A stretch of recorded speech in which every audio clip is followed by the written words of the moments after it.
welcome to the next episode of the Curious Podcast. Glad to be with you.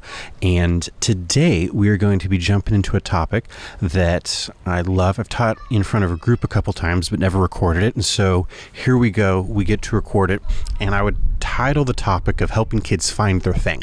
It's popular language, I feel like, especially in middle school and high school, but it's something that parents think about from the day our kids are born, right? I want to help my kid find their thing, and what's the next line? And be happy. And if I really think about it, that's when I have my own kid and as he's growing, that's what I want, for him to find his thing and be happy. But I need to critique that because happiness is shallow. Finding their thing is so ambiguous. What should we as parents actually hope for and strive for our children? And really, how do we parent them? How do we coach them? How do we encourage them into a life that's fulfilling, but also like a life that matters and means something? And so to start from the very beginning of what I think is most important is I don't think we live for ourselves. I think there's a God, a creator of the universe, who uniquely designed us and put us here on this earth. And so when it comes to helping our kids find their thing, really that's a question of purpose. And so I see it as there's two layers. There's like our greater purpose, our reason for existence on this earth. And to steal from Rick Warren, I think our purpose is to glorify God. And so as that is our ultimate purpose, to bring glory to God, there's a lot of clarity in that, but there's also a lot of ambiguousness in that. Like, how do we glorify God in our various contexts? What if I was born 100 years ago and certain jobs don't exist? How does all that navigate? What am I supposed to do with my life here and now? Very real questions that I think are real and honest. And really, when we look to our culture and we see how our culture operates, I see so many parents trying to figure out, okay, what preschool am I going to get my kid into? Because the preschool they get into will affect what elementary school they get into, and that'll affect what middle school and what high school they get into drastically affects what college opportunities they have, and the college opportunities they have will affect what their career prospects can be, and their career prospects will determine whether or not they're happy in life, and it puts them in circles of people where they'll meet their spouse and all these things. And so we're really like putting the weight of the world around what preschool our kids are going to go through, because we're projecting all of these other things and all these other pressures because we want what's best for our kids. And that is noble, and that I think is something that God has uniquely designed and put into the heart of a parent. I know it's certainly in my heart. I want what's best for my kid. But I want to invite us to pause and not get caught up in the happiness myth. I would define the happiness myth as really the purpose for existence. So many people that I talk to, especially outside of church circles, summarize the existence of, or the purpose of life is to be happy, right? To find some sense of fulfillment. You might add in there's some sense of altruism to help other people in my quest for happiness. But what's so hard about that is, as you know, happiness is an emotion. It's fleeting. It's coming. It's going. It's a very transient thing to build your life on, because it's here one moment and gone the next. And so how do we help our kids have resiliency if we're teaching them the thing that matters most is an emotional feeling? You add that to what we've been talking about the last couple of weeks with social media and the instant gratification culture and happiness here one moment, gone the next, depending on what a volume of likes that we got or what people responded to my post, right? You add all these pressures together, and I feel like there is a subconscious culture we've created in pursuing happiness that creates a world where it will never be enough. Life will never be enough. You will never be enough. I'm thinking of the song from The Greatest Showman, Never Enough, right? Like this sense that what we're chasing after, if it's happiness, we'll never make it there, because the moment we do, the moment the rug gets pulled out from underneath us and we realize there's a whole nother mountain that we just couldn't see beyond this. So my argument is happiness is a very poor thing to base your life on. There has to be something more. So back to Rick Warren's purpose-driven life, I agree. Our purpose in life is to glorify God. And even from a secular standpoint, another way of like recapitulating that would be, what's the highest thing imaginable that you can possibly conceive to pursue, and to pursue that, right? Because even if you don't quite hit it, if you imagine what is seemingly unimaginable, incomprehensible, that creates a trajectory worth banking your life on. That creates a place for you to have some type of resolve to hold on to when life gets tough. There's a sense where I resonate with Elon Musk trying to go to Mars simply because it's a dream that is, in our sense, impossible, yet that with willpower and force he's trying to make happen, right? He is taking this concept of, I'm not trying to achieve happiness, but I'm trying to achieve the highest possible thing imaginable. And my invitation is, I think there's no higher imaginable purpose than to bring glory to God. And what God ultimately says brings glory is not living for yourself, but it is caring for others and inviting others into a place of hope and a place of healing. And so I think there's two concepts here that I would like you to have. When you talk about purpose, when we talk about purpose, there's the sense of our purpose is glorify God. But really, I think what we're talking about is what I'll call our mission and context. What are we uniquely created for? What are we uniquely designed for? And I think where sometimes people get stuck is they think a mission and context is a once-in-a-lifetime opportunity. My mission and context is to be a football player. And when I'm doing that for the 2.2 years that I'm in the NFL, great. I have purpose, I have meaning, I have life. And when I'm out of that, I have no more purpose in life. And obviously we don't think that's true, but there's this sense that in culture we hang our purpose on our occupation.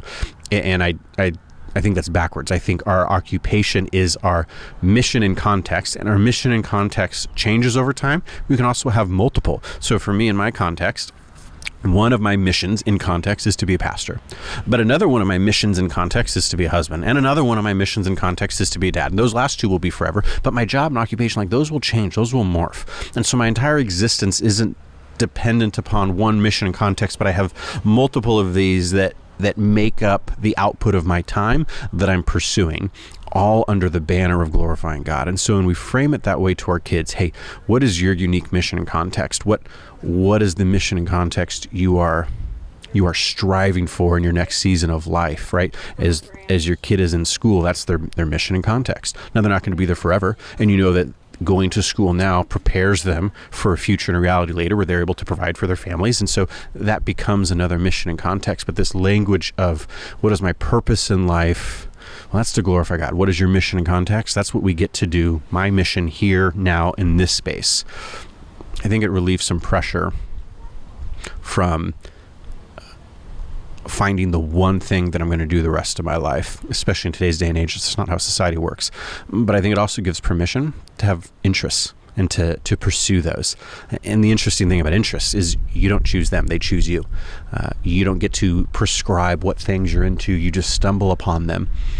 And it finds that it lights your heart up.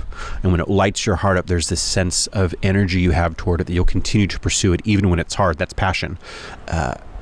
And do something worthwhile in it. And so when I think of purpose, I think of three things. It's the intersection of your skills, your interests, and your ability to serve others. And so if you just take the first two, skills and interests, you might be really good at something. You might be interested at something, but if you're not ultimately helping others, it's not going to be fulfilling. It will be for a moment, right? The money's fun. The engaging with people's fun. The celebrity of it can be fun. But ultimately, if there's no service aspect, if you're not making someone else's life better, if you're not truly caring for people in that process, as I think we are biologically designed by God, it will never feel enough. And so that's where I feel like you have these stories of people who gained the whole world, millions of dollars over, success beyond what you could possibly imagine, and yet they're still pursuing something else because it's not enough. There's that aspect of service. And so I think there's that God aspect of glorifying God, but that process of glorifying God in a mission context is, where do your skills, your interests, in service to others intersect? And at that point is where you'll find fulfillment. So for my kid, while I would enjoy and appreciate him being happy, that's not my goal for him. My goal for him is that he can find his thing, right? What are your skills and your interests, and where do those align? And so, yeah, I'm going to put you in the baseball practices and the various sports, and we're going to try the different things, and we're going to try the art nights and the video nights and whatever, right? To help you find and discover what interests chooses you, right? More specifically, how does God create you? And you get to discover that along the process. And part of that discovery is becoming an adult and what God does in and through our hearts. But what's your thing? But really, it's where does your thing, your interest and your skills intersect with service unto others?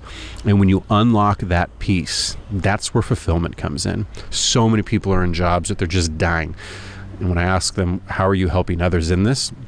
The dying typically comes from that part has diminished so far on the job, or they can't see it to where it just has become a job. It just becomes somewhere where they waste their time for the sense of getting money. And that's not to say that the job has to be the end all to your mission and context. It can be a job as a means so that you can live out a mission and context that is a higher priority to you. Ultimately, what I'm trying to say is that if you don't have a mission and context defined that brings you life, let's look at your interests and skills in the intersection of those with service to others. And that's where I think we'll find something interesting. So when it comes to training up our children to help them find their thing, I think our methodology has to be that. How do we help our kids find interests that they can use to bring service unto others? And that's where I think the church is an amazing tool and resource, especially as it relates to service unto others and helping to provide experiences where we can get out of ourselves. We can stop thinking about internal needs and motivations and place those on pause for a second to really help someone else. For a kid, it's harder to see, but as adults do this more and more, I feel like it helps us be less dysfunctional, right? Because we are caring for others, and that's the design. The more we care for others, the more generous we are. I think the healthier people we become. And I don't think that's by choice, or by chance rather. I don't think it's by chance. I think it's by a design that God created us to be generous. And so when it comes to giving to your church, both of your time and of your money, I think there's something uniquely put inside of us by God to open our hand up, because when we do, we place ourselves in a posture that we were designed to be in. And when we're in that spot, there's a sense of fulfillment, there's a sense of flow that's almost unimaginable. And really, I think that's the peace of the Holy Spirit that God promises to come into our hearts and to be present in our lives. And so if you find yourself missing that sense of peace, start with serving others, start with caring for others, because that is oftentimes the piece that's missing as people pursue purpose. And so when it comes to our children and helping them find their thing, yes, absolutely do that, but not for the sake of being happy, but for the sake of helping people around you find their thing as well, helping people around you not just survive, but thrive, helping to take the person who has less resources around you, or less capabilities, or less opportunities, and to say, hey, how can I use my life as a vehicle to serve you? And in this place of mutual service, bingo, that's where communities come alive. That's where our children come alive. That's where the gospel comes alive, that we realize Jesus did this first. And it changed the world. So we want what's best for our kids. Help them find their purpose, their mission and context. What we find is that this actually builds resiliency when we help our kids pursue purpose, and it unlocks something in them. And so my practical anecdote for how do we help our kids now develop a sense of purpose, I'm going to attach that to the spiritual practice of prayer. And here's why.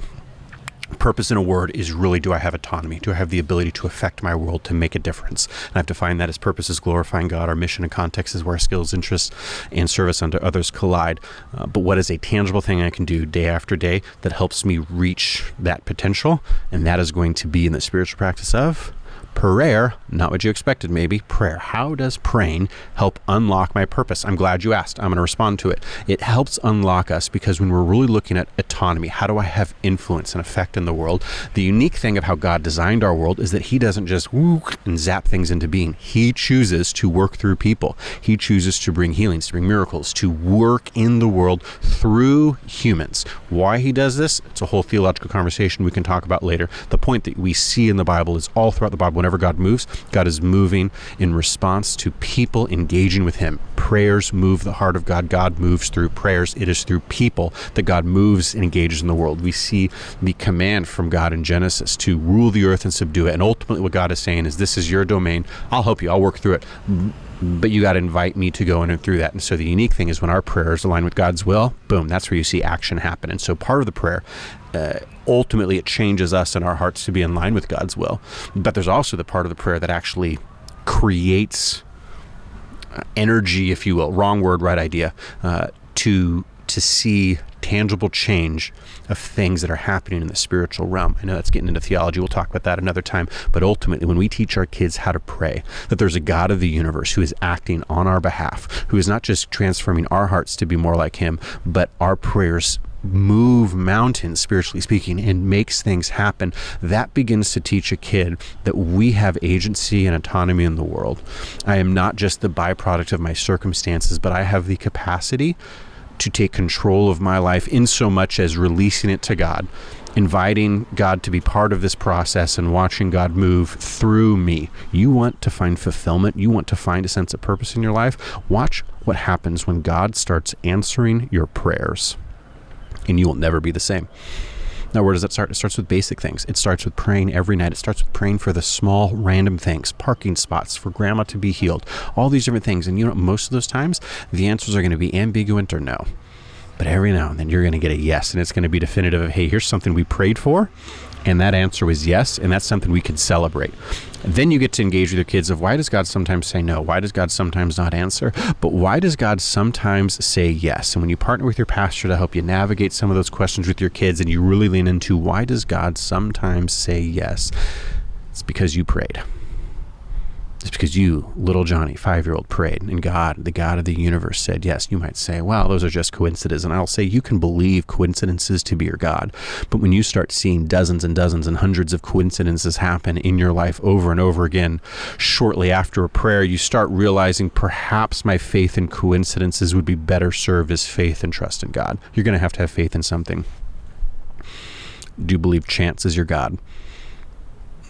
You can take a step to see if the God of the universe, the God that we read about in the Bible, the God who said it's not coincidences, but it is me working all things together for the good of those who are called according to his purposes, maybe it's that God who's calling things in together. So when you teach your kids that your prayers make a difference in the world, what you are saying is you have the ability to make a difference in this world. You can glorify God, and you can take your skills and your interests and service unto others in your mission and context and make a difference in this world. And the key tool you have to do this isn't how much money you have. It's not how athletic you are.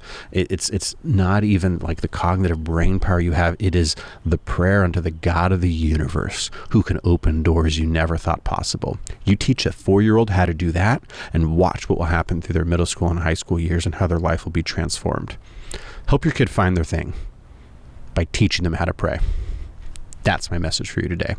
Thanks for joining us on the Curious Podcast. Looking forward to being with you guys again very soon. Talk to you later.